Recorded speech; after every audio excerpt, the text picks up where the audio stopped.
Alex Eala didn't just arrive in Miami. She arrived like the main event. Before she had even played a single point, the crowd was already roaring. Cameras followed her through the walkways. Fans swarmed for a glimpse. And suddenly, it was obvious this wasn't the arrival of a player trying to recover from a tough loss. This was the arrival of someone who had already become bigger than one result. And that is exactly why Miami feels different. Because just days earlier, Alex Eala had taken one of the harshest losses of her recent run. Linda Noskova beat her in Indian Wells 6-2, 6-0. For the critics, that was all they needed. They rushed in with the same tired labels, the same predictable takes, the same lazy conclusion that Alex's 2025 Miami breakthrough was just a fluke. To them, one ugly scoreline was supposed to erase everything. But Miami told a very different story. When Alex stepped back into the tournament that helped launch her into a new level of stardom, the atmosphere around her was not the atmosphere of doubt. It was not cautious. It was not hesitant. It was electric. And that matters, because Miami is not just another stop on the calendar for Alex Eala. This is the place where everything changed in 2025. Her semi-final run here didn't just earn headlines. It changed the scale of her career. It changed how fans saw her. It changed how tournaments saw her. And, maybe most importantly, it changed how she saw herself. So when she returned in March of 2026, she wasn't coming back as someone asking if she still belonged. She was coming back knowing she did. That confidence had already been made clear. Even after the Indian Wells loss, Alex didn't sound rattled. She didn't sound like someone shaken by the noise around her. Instead, she spoke with the kind of calm certainty that only comes from real internal growth. She made it clear that Miami was beautiful for her last year, patience was key, that it was the beginning of so much, waiting for the right but that moment, she had built much more since then. Confidence, patience, a lot of patience. self-belief, we'll be patient with you. self-esteem, Some really and long most games, importantly, Alex. the certainty what are you that looking she to do, belongs and how on do you the stay stage. focused when That it's is going such a do-sat, powerful do-sat shift, for so long? because there's a huge difference between a player hoping to prove herself and a player who has already decided she belongs. Alex sounded like the second one. And once a player reaches that mindset, the conversation changes. Now here's where this story gets even more interesting. The people criticizing Alex were focused on one match, one bad day, one scoreline. And yes, on paper, they had a reason to be anxious. She was defending major ranking points from her semi-final run the year before, and an early exit in Miami could have serious ranking consequences. But fans weren't reacting to rankings. They were reacting to something bigger.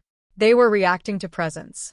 Because when Alex Eala arrived in Miami, the response she got was not normal. This wasn't casual interest. This wasn't a few fans gathering near a practice court. This was energy. This was emotion. This was the kind of reception tournaments dream of, because you can't fake it and you can't manufacture it.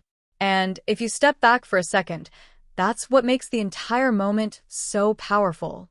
Think about the critics. They spent days posting about that 6-0 set against Noskova, trying to define Alex through one ugly result. And then the next image the tennis world sees is Miami treating her like one of the biggest attractions in the tournament. That's a brutal reality check. Because at that point, the doubters were no longer controlling the narrative. The crowd was. And that crowd response didn't come out of nowhere either. We had already seen signs of the Alex Eala effect in Indian Wells. Packed practice courts, growing attention, more supporters gathering around her sessions than rankings alone would normally explain. There was already momentum building around her presence before Miami ever began. First, the practice courts in California. Then, the arrival scene in Miami. That's not randomness. That's not a fluke. That's a pattern. And when patterns start showing up in different cities under different circumstances, you have to stop calling it hype and start calling it what it is: star power. That's the real story here. Not whether Alex had one bad match. Not whether critics had a temporary talking point. The real story is that Alex Eala is becoming the kind of player who pulls attention, emotion, and belief before the draw even gets difficult. She's becoming the kind of presence that shifts the atmosphere of a tournament just by showing up. And that matters in modern tennis more than ever. Because the next wave of stars won't just be defined by rankings. They'll also be defined by how strongly they connect with people, how much energy they bring into venues, how deeply communities rally behind them, how much they make fans feel like they are watching someone they want to claim, protect, and believe in. Alex has started building exactly that kind of connection. And the business side of the sport notices those things fast. Crowds matter. Visibility matters. Emotional pull matters. Players who attract cameras, headlines, and fan loyalty create gravity. And markets always respond to gravity. Endorsements, opportunities, attention. Those things tend to follow the athletes who can hold people's eyes before the first ball is even struck.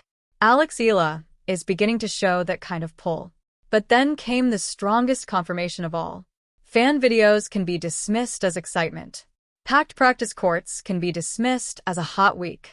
But when tournament officials themselves begin treating a player like a major attraction, that's when the conversation changes for real. And in Miami that happened. James Blake made it clear. The reason Alex needed to be on center court was simple. She has so many fans worldwide. That statement is huge. Because James Blake is not just some voice looking for a flashy quote. I think just focusing on the next point. He is a former world number 4, a former top player and it could go either who way, knows so the Exa. tension never really CTLY, releases, what you know. elite level pressure and looks one like. point could change and now, everything, so I think Miami that kept me Open going. tournament director, Talk about the tension he's never one of the releasing. people At the making end of the every decisions match, that shape you the have event so much itself. passion. I don't know that we see that from everybody. We see it from Rafa back in the day. Were you like that in juniors? Were you that emotional after every win?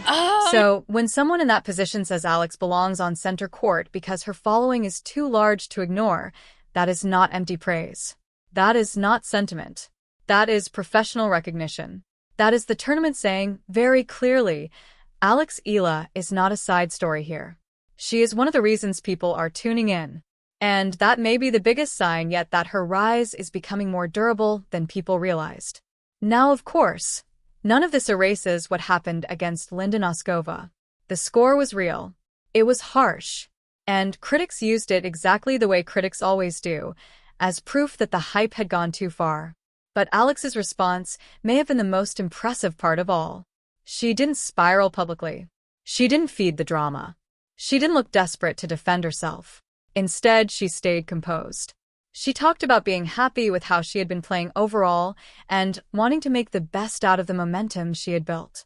Then, within days, she was posting calm photos in California, looking completely unshaken. And we got last year's semifinalist Alex she walked into Eala Miami on our with Cadillac the same desk. posture, Congratulations. the same presence, 3-set win, a comeback for you. She's a that tricky tells you player. A lot, What solutions were you able to after find? A hard loss is I think I had to be patient. Sorry, the and what match was Alex so long. showed was stability.